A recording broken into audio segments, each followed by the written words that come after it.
네, 갈라디아서는 누가 기록했죠? 사도 바울이 기록했습니다. 네. 그리고 그 편지의 분위기는 우리가 갈라디아에 대해서 살짝 이야기를 좀 나누고 가고 싶은데, 그 편지의 분위기, 이 갈라디아 서신서의 분위기는 뭔가 좀 급해요. 급하고 때로는 좀 거친 언사도 막 나타납니다.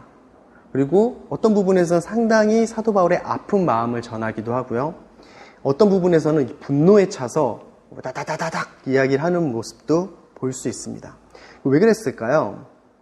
그 갈라디아서는 갈라디아 지방에 있는 교회들에게 쓰여졌는데, 그 교회는 그 사도 바울에게 좀 특별한 곳이었어요. 그래서 사도 바울이 목숨을 걸고 복음을 전한 지역이거든요. 사도행전 13장, 14장이랑 연결이 되어 있는데, 사도 바울은 그곳에서 이제 전도를 하다가 복음을 전하다가 돌에 맞습니다. 사람들에게 둘러싸여서 돌에 맞아서 죽은 거로 여겨져서 성 밖에 버려짐을 당해요. 근데 죽지 않았죠. 그리고 다시 일어나서 복음을 전했습니다. 근데 그렇게 생명을 위협받을 정도로 심각한 핍박을 받으면서 자기의 목숨까지 내어 걸면서 죽음을 마주하고 복음을 전했는데, 이후에 나중에 이제 그 돌아오고 나서 소식을 전해드린 거예요. 갈라디아 쪽에서 편지가 왔습니다. 이런 사람들이 이런 일을 말을 하고 있는데, 그래서 교회가 무너질 위기에 있습니다 라고 왔어요. 근데 그게 내용이 뭐냐면, 한 유대인 거짓 교사들이 들어왔는데, 그들이 말하기를 구원을 위해서는 율법을 지켜야 하며 할례를 받아야 한다 라고 이야기를 하는 거예요. 근데 갈라디아 지역에 있는 그 그리스도인들이 그래 하고 모든 사람들이 미혹되고 넘어가고 있는 중이라고 이야기를 하는 거예요. 그러니까 그 거짓 교사들의 말에 따라서 유대인 그리스도인들이 혹하고 이제 할례를 받기 시작하고 막 절기를 지키기 시작하고 율법 가운데 들어가기 시작한다고 연락이 온 거예요. 그래서 사도 바울이 너무 마음이 급해진 거예요. 도대체 누가 감히 이 하나님의 귀한 백성들을 미혹하고 또 하나님의 그 복음을 호도하고 왜곡하는 것이냐 하면서 편지를 씁니다. 그래서 급한 마음에, 그리고 화가 나는 마음에, 그리고 아픈 마음으로 그 갈라디아에 있는 그 그리스도인들에 대한 그 아픈 마음으로 편지를 쓰게 됩니다. 그리고 쭉 편지의 내용을 이렇게 전하고 나서 오늘이 마지막 부분이에요. 오늘 본문은 그 사도 바울이 그 편지를 마무리하는 부분입니다. 그래서 그 마무리하는 부분에 내 손으로 이렇게 큰 글씨로 여러분에게 쓴 것을 보십시오 라고 이야기를 합니다. 사도 바울이 다시 한번 강조하려고 했던 것 같아요. 그래서 큰 글씨라고 하는 말에 대해서 좀 이렇게 몇 가지 의견이 있습니다. 사울의 시력이 나빠서 그런 거다, 이런 저런 이유가 있는데, 제 생각에는 아마도 그리고 많은 사람들은 이렇게 생각하고 있습니다. 그 강조를 위해서 하는 이야기다. 그러니까 서신서의 마지막 부분에 위치해 있잖아요. 그리고 뒤에 이어지는 내용이 그 거짓 교사들에 대한 고발과 그리고 사도 바울이 자신이 자랑하는 것에 대해서 이야기를 하고 있으면서 또 굳이 큰 글씨로 쓴 것을 보라라고 이야기를 하는 것에 대해서 말하는 것을 볼 때 이제 마지막 편지를 마무리하기 전에 다시 한번 꼭 해줘야 될 말을 강조하는 것으로 볼 수가 있습니다. 반드시 너희가 집중해서 봐야 할 내용이다 라고 이야기를 하는 거죠. 근데 그 내용이 무엇인가요? 우리가 한번 살펴보기를 원합니다. 육체의 겉모양을 꾸미려고 하는 사람들이 여러분에게 할례를 강요하는 것은 다만 그리스도의 십자가 때문에 핍박을 받지 않으려는 것뿐입니다. 사도 바울이 아까 갈라디아 지방에 복음을 전하다 죽을 뻔했다 그랬잖아요. 그 죽을 뻔한 이유가 무엇입니까? 그리스도의 십자가, 그 복음을 전했기 때문이에요. 그러니까 정통 유대인에게 이 복음, 그리스도의 십자가는 절대 받아들일 수가 없어요. 그 이유는 뭐냐면, 첫째로 그리스도의 그 십자가가 사실이고 그 십자가가 정말 죄를, 그 하나님의 그 속죄 사역에 대한 능력을 가지고 있으면 유대인들이 지금까지 붙들고 왔던 그 율법이 다 헛거예요. 완전하지 않고 불완전하다고 인정을 해야 돼요. 그리고 율법이 불완전하다고 인정을 하는 순간 자신들은 죄인입니다 라고 고백을 해야 합니다. 그리고 자신들이, 그 이스라엘 백성들이 지금 긴 시간 동안 싸워왔잖아요. 율법을 통한 의를, 율법을 통해 하나님의 백성이라는 사실을 긴 시간을 통해서 쌓아왔는데 그 자부심과 그 율법적인 의를 다 깨야 해요. 그러니까 받아들일 수가 없는 거예요. 더군다나 율법에는 나무에 달려 죽은 자는 하나님의 저주를 받았다고 하니 예수 그리스도의 죽음은 절대 메시아의 죽음이 될 수 없는 거예요. 그래서 인정하지 않습니다. 또 둘째로는 뭘까요? 그 진정으로 구원받은 백성의 표지인 할례까지 부정을 해야 되는 거예요. 자신들이 하나님의 택하심을 받았다라는 선택된 민족이라는 생각을 선민의식이라고 이야기를 합니다. 그러니까 자신들이 선민이고 또 종교적으로 타 그 잡신, 있지도 않은 것들과 비교할 수 없이 우월한 하나님을 섬기는, 그리고 그 하나님으로부터 받은 그 율법을 가지고 있는 자신들은 우월한 거예요. 다른 이방 사람들보다. 근데 그거 예수 그리스도의 십자가를 인정하는 순간 그 모든 것을 부정하게 돼요. 자신들이 천하게 여기고 이방 사람, 부정하다고 했던 그 사람들과 우리는 똑같습니다라고 인정을 하게 됩니다. 역시 자신들이 죄인입니다라고 고백하는 것과 마찬가지고요. 그러니까 그런 이유로 정통 유대인들은 그리스도의 십자가를 전하는 사도 바울을 대적으로 생각을 했어요. 그리고 돌로 쳐서 죽일 정도로 핍박했습니다. 그렇기 때문에 물론 사도 바울뿐만 아니라 십자가, 예수 그리스도에 대해서 전하는 모든 사람들에게 사도 바울과 같이 핍박했습니다. 그래서 갈라디아 교회에 들어와 있는 그 그리스도인들을 선동하는 사람들 있잖아요. 그 거짓된 교사들. 그러니까 그들에 대해서 사도 바울이 이렇게 얘기를 하는 거예요. 그들은 정말로 갈라디아 지방에 있는 그 그리스도인들, 여러분들의 영혼과 생명을 구하기 위해서 하는 말이 아닙니다. 그들이 그것을 전하는 이유는 따로 있습니다. 그게 무엇이냐면 자신들이 그리스도의 십자가의 능력을 전할 때 받게 될 핍박이 두려워서 그것을 같이 전하는 것입니다. 그 할례를 강요하는 이유는 자신들의 안위를 위해서 전하는 것입니다. 라고 이야기를 하는 거예요. 또 13절에서 무엇이라고 얘기하냐면 할례 받은 사람들이 스스로 율법을 지키지 않으면서 여러분에게 할례를 강요하는 것은 여러분의 육체를 자랑하려는 것입니다. 라고 이야기를 합니다. 그 할례를 강요하는 두 번째 목적을 여기서 이야기를 합니다. 뭐예요? 갈라디아 사람들이 할례를 받으면 그 육체를 자랑하려고 한대요. 이게 무슨 말일까요? 갈라디아 사람들이 할례를 받고 그 할례 받은 사람들을 자신이 할례를 받게 했다라는 그 공로로 생각하기 위함이에요. 자신의 자랑으로 삼기 위함이라고요. 그래서 할례를 받도록 막 강요한 거예요. 이런 거죠. 이것 봐, 내가 이 많은 사람들을 설득해서 할례를 받게 하고 하나님의 백성이 되게 했어 라고 이야기를 하는 거예요. 사람에게도 자신의 영향력을 과시할 수 있고 자신의 인기를 높일 수 있는 아주 좋은 효과죠. 그리고 하나님께도 하나님, 제가 이렇게 많은 사람을 주님의 백성으로 인도하였습니다 라고 어떠한 공로를 세우는 거죠. 자랑하는 게 뭔가요? 육체를 자랑한다고 하잖아요. 자랑은 우리가 내세우는 거잖아요. 나 이런 게 있어. 내 앞에 딱 내세우는 거잖아요. 사람들 앞에, 하나님 앞에 봐라. 나 이렇게 많은 열매를 맺었다? 하고 내세우려고 하는 거예요. 나 이렇게 많은 영혼들을 하나님 앞에 돌이키게 했어. 할례 받게 했어. 라고 내세우려고 한 겁니다.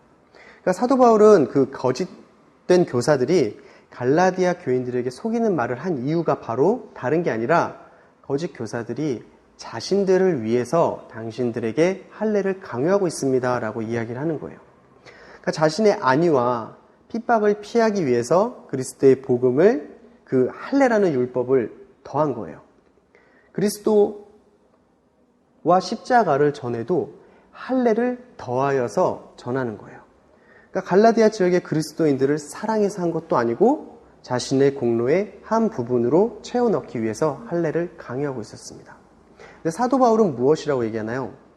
그들은 십자가를 위해 핍박을 받지 않기 위해서 할례를 말한다고 이야기를 하지만 사도 바울 자신은 오직 십자가를 전하기 때문에 핍박을 받았고 그 핍박은 자신이 아닌 그리스도의 십자가를 위해 받은 것이라고 이야기를 합니다. 여기 보면은 그 12절에 그리스도의 십자가 때문에 라고 이렇게 되어 있는데, 요거는 그리스도의 십자가를 위해 라고도 번역이 될 수 있어요. 자신을 위해서 그리스도의 십자가를 슬며시 밀어버리고 율법을 끌어온 거짓된 교사들과 달리 사도 바울은 그리스도의 십자가를 위해서 그 핍박을 기꺼이 받습니다.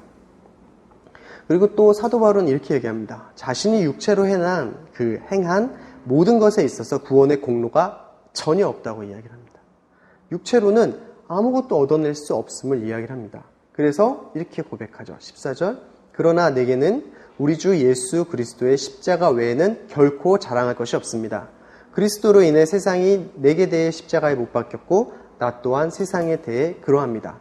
십자가에 못 박혔다는 것이 무엇입니까? 죽었다라는 거잖아요. 그리스도로 인해서 세상이 나에 대해 죽었다는 거예요. 나한테 세상은 죽은 거예요.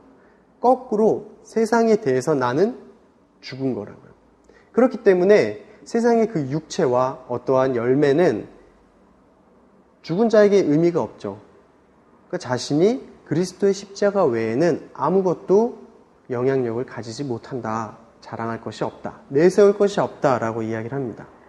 그러니까 사도 바울은 갈라디아 교회 그리스도인들한테 이렇게 얘기를 하는 거예요. 내가 자랑할 거, 너희 앞에 내세울 것은 오직 우리 주 예수 그리스도의 십자가밖에 없다라는 거예요. 그들은 너희에게 얼마나 많은 사람들을 할례받게 했고 얼마나 많은 기도를 했으며 얼마나 많은 종교적인 행위를 했는지, 그래서 얼마나 자신이 경건한지 너희에게 자랑할지 몰라도 나는 너희에게 그런 걸 자랑할 것이 하나도 없다. 나는 다만 예수 그리스도의 십자가만 너희에게 내세울 뿐이다 라고 이야기를 합니다. 사도 바울의 이 말은 뒤집으면 어떤 뜻일까요? 주 예수 그리스도의 십자가를 내게서 제외하면 나는 아무것도 자랑할 것도 없고 아무것도 내세울 것이 없다라는 겁니다.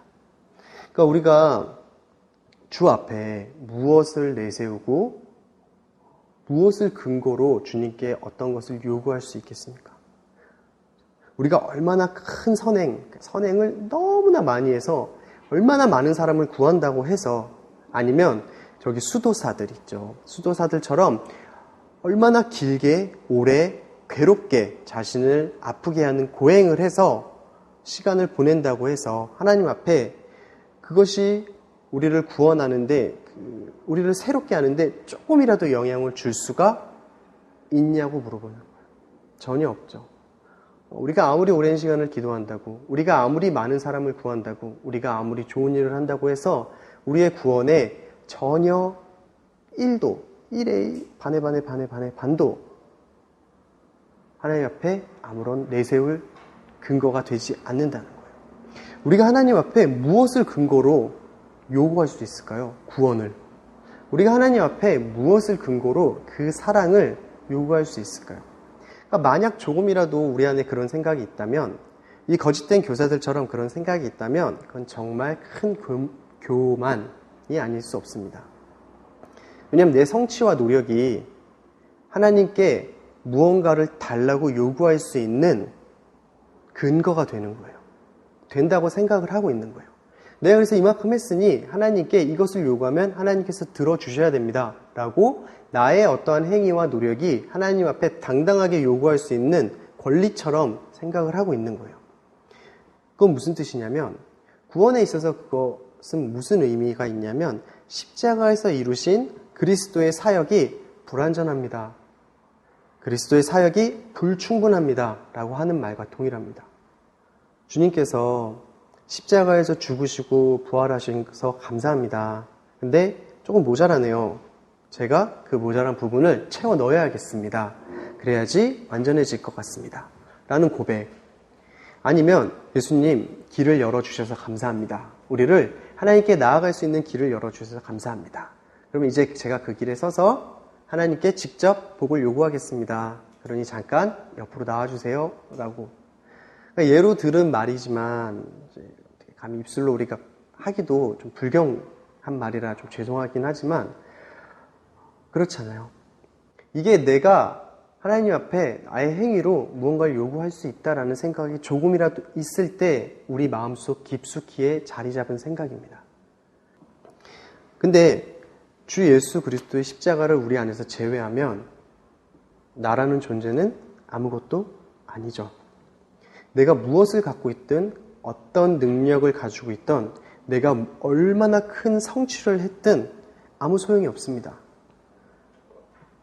특별히 구원에 있어서 우리가 무엇을 한다고 할지라도 그것이 하나님이 주시는 그 생명에 대해서, 그 구원에 대해서 지극히 작은 일부의 역할도 할 수 없습니다.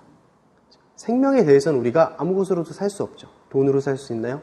명예로 살 수 있나요? 업적으로 살 수 있나요? 생명은 아무도 어떠한 능력으로도 살 수가 없습니다. 얻을 수가 없는 거죠. 그러니까 이러한 고백, 십자가 외에는 우리가 자랑할 것이 없습니다. 라고 하는 말은 또 우리가 이야기하는 성화, 구원받은 자의 삶에도 동일하게 적용됩니다. 여러분, 우리가 그리스도를 알고 그리스도의 자녀가 됐잖아요. 그리고 우리는 그리스도를 닮기 위해서 그렇게 주님 앞에 몸부림을 치고 있습니다. 그리스도를 쫓아가고 쫓아 사는 것에 대해서 근데 우리가 아무리 의지를 세우고 노력을 해도 죄 하나 넘어가기가 쉽던가요? 아니면 선한 열매 하나 맺기가 쉽던가요? 사랑, 희락, 화평, 충성, 온유? 너무나 우리랑 동떨어진 얘기죠. 잠깐은 우리가 이룰 수 있어요. 하지만 끊어지지 않는 쭉 이어지고 영원한 기쁨과 영원한 화평과 영원한 사랑을 이루지 못하잖아요. 그건 오직 성령님만 하시는 거죠. 우리가 할 수 있는 게 아니잖아요. 그러니까 육체를 자랑하는 것은 그 육체는 우리가 율법의 행위뿐만이 아니라 우리가 몸으로 그리고 우리가 직접 하는 말과 모든 행동을 의미합니다. 사도 바울은 그것을 경계한 거예요. 너희가 육체로 행하는 말과 어떠한 모든 행동이 하나님 앞에 하나도 공로가 될 수 없다라는 거예요. 우리가 받은 구원, 또 우리가 하나님을 쫓아 살게 되는 것, 그 모든 게 하나님이 하시는 거라는 거예요. 하나님께서 인도하시고 하나님께서 붙드신다라는 거예요. 그래서 사도 바울은 지금 거짓 교사들을 이야기를 하면서 그것을 굉장히 경계합니다. 이 본문의 내용은 결국 공로와 믿음에 대한 이야기예요. 너희가 구원을 어떠한 일로도 어떠한 행동으로도 얻을 수 없다. 그렇게 이야기하는 자들이 다 거짓이다. 할례 아니다. 라는 거예요. 오직 그리스도의 십자가로만 이루어질 수 있다라고 이야기를 하고 있는 겁니다. 그러니까 왜 사도 바울은 근데 그렇게 육체를 자랑하는 마음을 경계를 했을까요? 아까 이야기가 나왔지만 육체를 자랑하는 것은 무엇이에요? 자신의 노력과 애씀으로 어떠한 공로를 쌓는 거예요. 인정받고 싶은 거죠. 자신의 이름을 높임받고 싶은 마음입니다. 우리는 구원에 있어서 우리가 구원을 받을 수 있습니다 라고 이야기를 하지 않죠. 성화에 있어서도 마찬가지입니다. 구원에 있어서, 성화에 있어서 나의 노력과 애씀으로 조금이라도 공로를 세우고 싶어하는 마음이 아까 이야기했던 공로주의라는 겁니다. 그 마음이 어디서 올까요? 우리의 연약함을 돌아봤을 때, 저를 돌아봤을 때 그 마음은 사랑받고 싶은 마음에서 오는 것 같습니다. 사람은 사랑을 받아야 되는 존재입니다. 아시죠? 여러분, 사랑 없이 사실 수 있나요? 태초에 하나님께서 아버지로 그리고 예수님으로 그리고 성령 하나님으로 함께 계시면서 그 세 위격이 완전한 사랑으로 연합하셨습니다. 그냥 사랑 그 자체셨어요. 근데 그런 사랑의 형상으로 우리를 지으셨습니다. 그렇기 때문에 사람은 모두 사랑을 주기를 원하고 받기를 원합니다. 그 마음속 깊은 곳에서 사랑을 받기를 원하고 사랑을 주기를 원합니다. 그렇기 때문에 그 사랑받기 원하는 마음 때문에 우리가 자꾸 인정받기를 원하는 거예요. 왜냐하면 인정받으면 사랑받을 수 있다라는 생각이 우리 안에 자리를 잡습니다. 사랑받고 있는 것의 증거가 인정받는 것으로 보이는 거예요. 그래서 인정받기 위해서 우리는 공로를 쌓기 시작합니다.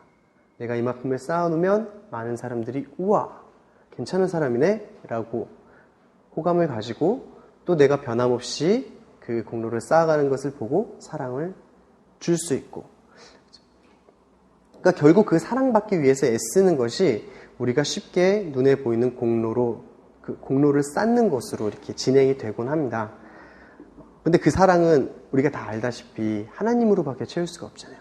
우리가 원하는 건 이런 육체적인 즐거움이나 어떠한 잠시 잠깐 만족하는 그런 쾌락이 아니라 정말 영원하고 변함이 없고 충만한 완전한 사랑입니다. 그리고 그 참 사랑은 오직 하나님께만 있고 하나님께로부터만 받을 수 있죠. 사람에게서는 절대 불가능합니다. 사람에서 그것을 요구를 하면 초반에는 얼추 비슷하게 주는 것 같고 받는 것 같습니다. 그렇지만 시간이 지날수록 서로 고갈하고 시간이 지날수록 서로 죽어가죠. 왜냐하면 자신이 없는 걸 내어주려고 하기 때문에 그럴 수밖에 없습니다. 세상에 있는 모든 인구, 이 전 세계 사람이 여러분 한 분만을 사랑한다고 이렇게 생각을 해보세요. 엄청 좋을 것 같죠? 그럼에도 불구하고 제가 단언할 수 있는 건 만족하지 못하실 겁니다.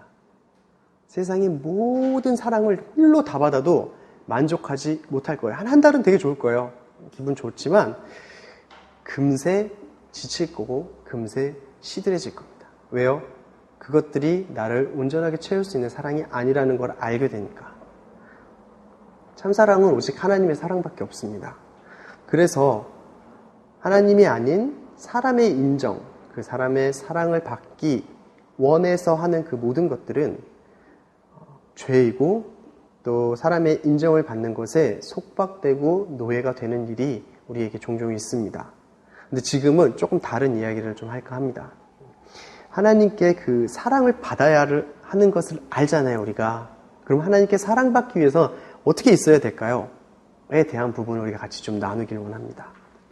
그러니까 우리가 하나님께 받아들여진 존재이기 위해서 우리는 어떤 사람이 되기를 원하십니까? 혹시라도 불안한 마음에 애쓰는 것들이 있습니까? 우리 안에? 가끔 죄에 쓰러지고 죄를 짓게 되면 하나님 앞에 합당하지 않은 존재처럼 생각이 되고 말씀을 보지 않고 며칠을 지나면 왠지 하나님께서 나에게 노여워하시는 것 같고 말씀을 얼른 봐야지 용서받을 수 있을 것 같고 기도하지 않으면 이렇게 내가 계속 기도하지 않다간 하나님이 내 기도를 들어주지 않고 왠지 거절할 것 같은데 라는 두려움이 있습니까?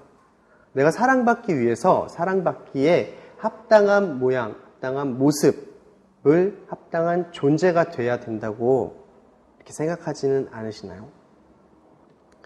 그러니까 사랑을 얻기 위해서 하나님 앞에 그 인정받기 위해서 자신의 행위나 말의 근거에서 취하려고 하는 거예요. 근데 그 헛된 노력에 불과한 거 우리 다 아시죠? 그러니까 만약 그렇게 사랑이 얻어지면 그보다 절망스러운 일이 없어요. 못하면 걷어가시는 거잖아요. 잘하면 주시는 거고. 하나님이 이렇게 변덕스러우시다면 그리고 하나님이 그것만을 보시고 우리에게 주신다면 우리의 사랑이 얼마나 불완전하고 불안정하며 무섭겠습니까? 언제 하나님의 사랑이 나로 인해서 거둬질지 모르는데 문제는 내가 너무나 불완전한 거예요. 그러니까 내가 이루는 그 세상의 어떠한 일도 어떠한 성취도 그 어떠한 것도 하나님 앞에 공로로 인정받을 것이 없죠. 우리가 무엇을 엄청난 부를 쌓는다고 빌 게이츠보다 더 많은 부를 쌓았습니다. 그걸 다 하나님께 바쳤어요. 그게 하나님 앞에 어떠한 공로가 될까요? 아, 그래, 너 이만큼 바쳤으니까 꽤 많이 했는데 10 플러스 막 이렇게 해서. 아니죠. 그게 원래 하나님 거였거든요. 원래 하나님 건데 우리한테 잠깐 맡겨놓은 건데 그걸 다시 돌려드린다고 그게 하나님께 어떤 공로가 되나요? 아니면 우리의 능력이 정말 이 전 세계의 모든 인구보다 뛰어나요. 그래서 하나님이 특출난데 플러스 100 이렇게 하실까요? 그렇지 않죠. 어차피 하나님의 능력은 그보다 비교할 수 없을 정도로 크시니까요. 바닷물에 물 한 바가지 집어넣는다고 그게 변함이 있을까요? 그러니까 그 하나님 앞에서 그 영원한 하나님 앞에서는 어떤 것도 썩어 없어질 것들이고 아무리 화려하다고 해도 하나님께서 입히시는 그 들꽃보다 못하다고 하잖아요. 그러니까 우리가 주님 앞에서 어떠한 행동을 어떠한 말을 근거로 사랑을 취할 수가 없습니다. 우리는 하나님 앞에서 이미 사랑받고 있는 거예요. 우리가 뭘 잘하든 못하든 하나님께서 우리의 존재에 대해서는 동일한 평가를 내리십니다. 물론 사랑하는 자녀에 대해서 생명의 길로 인도하시기 위해서 이끄시는 방법이 여러 가지 모양으로 우리에게 나타날 수 있겠지만 우리의 어떠함으로 인해서 하나님 앞에 그것이 사랑이 변하지는 않습니다. 여러분, 우리가 사랑을 받기 위해서 말하고 행동하는 것이 아니라 우리가 사랑받기 때문에 이미 사랑받은 존재이기 때문에 말하고 행동을 하게 되는 거예요. 여러분, 우리는 사랑받고 있습니다. 좌로나 우로나 치우치지 않아도 이미 풍성한 사랑을 받고 있습니다. 하나님께서 예수님을 얼마나 사랑하시는지 여러분 아시죠? 하나님께서 예수님을 사랑하시듯이 우리를 사랑하고 계신다고 말씀하셨어요. 요한복음에서. 예수 그리스도께서 우리 안에 오신 것이 하나님께서 예수님을 사랑하신 것처럼 우리를 사랑한다고 말씀하시는, 그 증명하시는 그 증거 중에 하나예요. 예수 그리스도께서 이 땅에 오신 것이 하나님의 사랑의 가장 큰 증거입니다. 그 사실이, 그 객관적인 진리가 우리의 존재 가치를 말해주는 거예요. 우리의 감정이나 우리의 그 변화무쌍한 행동이 우리의 존재 가치를 정하지 않습니다. 여러분, 만약 우리가 하나님의 그 사랑 앞에 온전히 선다면, 우리가 하나님의 그 사랑 앞에 우리의 정체성을 온전히 발견할 수 있으면 부족한, 그리고 불완전하고 죄인인 인간이 판단하는, 나에 대해 판단하는 모든 말에서 자유로워질 수 있어요. 절대적이고 완전하시고 모든 걸 아시는 분이 나를 어떻게 생각하는지 알고 있는데 한낱 죄인이자 나와 같이 불완전한 사람이 나의 한쪽 면만을 보고 나의 잠깐의 모습을 보고 판단하는 것에 내가 슬퍼하고 괴로워하고 아파할 리가 없잖아요. 나의 모든 걸 아시는 분은 이렇게 나를 사랑하고 나의 존재에 대해서 이야기를 하시는데, 그러니까 우리가 하나님 앞에서 정체성을 바로 세울 때 모든 관계 안에서의 정체성도 바로 세울 수가 있습니다. 그리고 우리가 하나님 앞에 사랑받고 있음을 확실히 안다면 우리의 하는 말과 행동, 그러면 그 모든 것들이 목적이 달라질 거예요. 행위와 말이 우리의 공로가 되는 것이 아니고 행위와 말을 통해서 하나님을 높이고 전할 것입니다. 우리를 하나님과 화목하게 하신 그 예수 그리스도를 찬양할 것이고 그분의 십자가가 하나님의 사랑 안으로 우리를 옮겨 심으셨습니다. 여러분, 그러니 우리가 자랑할 게 없다라고 사도 바울이 이야기를 하는 거예요. 여러분, 우리가 하나님 앞에서 바로 서고 바로 잘 사는 것은 우리의 어떠함에 달려있지 않습니다. 하나님께서 하신다고요. 성령님께서 인도하시고 주관하십니다. 그리고 예수 그리스도의 십자가로 시작이 되었고 예수님께서 우리 안에서 이끌어 나아가신다고요. 오직 새롭게 창조가 되었다면 말입니다. 그 오직 새롭게 창조되었다는 말이 무엇입니까? 그 단절을 이야기를 하는 거죠. 아까 사도 바울이 그 윗절에서 이렇게 이야기를 했죠. 그리스도로 인해 세상이 내게 대해 십자가에 못 박혔고 나도 세상에 대해 십자가에 못 박혔다. 죽었다라는 거예요. 완전히 죽어서 세상에 대해서 죽었기 때문에 더 이상 세상과 나의 연결고리가 없어졌다는 거예요. 세상도 나에게 영향력을 미칠 수 없고 나도 세상에 영향력을 미칠 수 없고 완전히 단절되고 새롭게 창조되었다는 거예요. 이전까지 있던 나에게 조금 무엇이 변한 것이 아니라 나의 존재 자체가 완전히 변화되었다는 거예요. 온전히 새롭게 창조된다는 것이 어떻게 율법으로, 어떻게 우리의 행위로 변화될 수 있나요? 예수님께서 요한복음 3장에서 말씀하신 것처럼 거듭나는 것이 우리의 노력과 행위로 가능합니까? 우리가 잉태되고 세상에 태어나는 것이 우리가 애써서, 우리가 노력해서 엄마 뱃속 바깥으로 뛰쳐나온 거 아니잖아요.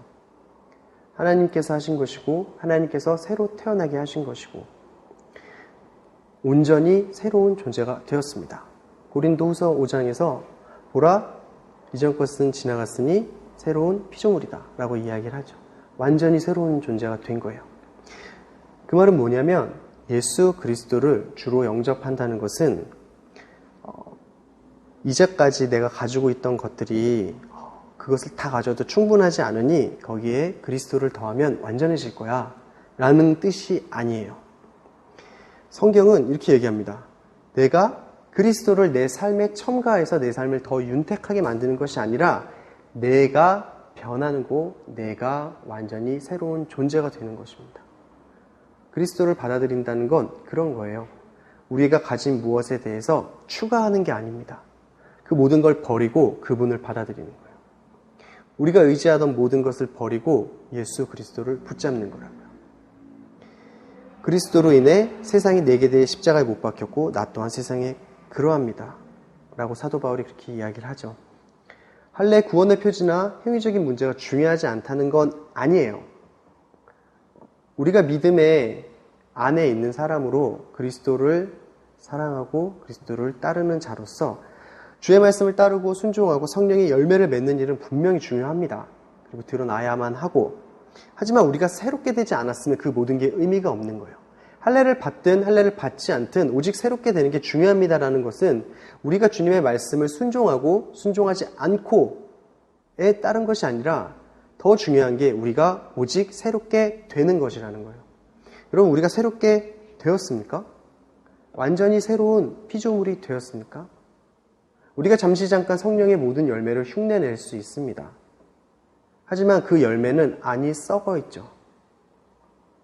진짜 과실이 아니란 말이에요. 진짜 과실은 포도나무에 붙은 가지처럼 진짜 나무의 쇠액을 먹고 참 열매를 맺는 걸 의미해요. 가지가 맺는 것이 아니라 나무가 맺는 거죠.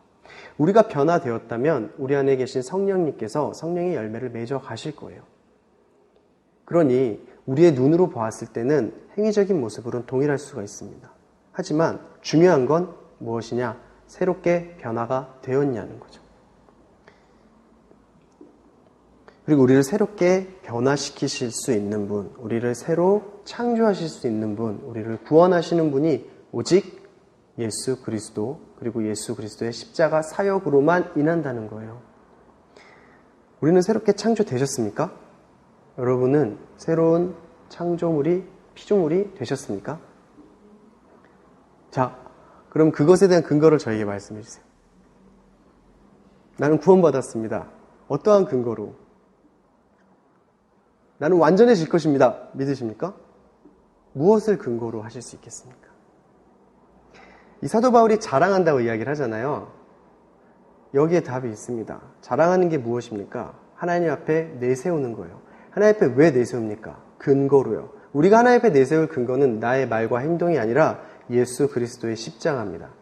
예수 그리스도의 십자가를 내가 붙들었고 내가 그와 함께 그곳에서 죽었고 그분과 함께 부활했기 때문에 내가 그 말씀과 그것을 믿음으로 하나님 앞에 구원받았습니다 라고 내세우는 거예요. 우리가 하나님 앞에 내세우는 건 우리가 하나님 앞에서 뒤로 숨는 분은 바로 예수 그리스도입니다. 여러분, 누군가가 왜 구원을 받았다고 확신하십니까? 라고 물어보면 우리의 대답은 하나밖에 없는 거예요. 예수 그리스도와 그의 십자가의 구속. 그렇죠. 당당하게 말씀하십시오. 나는 그것으로 인해서 그것을 내세워서 근거로 하나님 앞에 서 있다. 예수 그리스도로 인해서. 그래서 이것이 중요합니다. 우리가 자랑할 수 있는 것은 결국 그거밖에 없는 거예요. 우리가 하나님 앞에 내세울 수 있는 것은 결국 그거밖에 없습니다. 그리고 하나님 앞에서 그 예수 그리스도를 우리가 제외한다면 아무것도 없는 것이죠.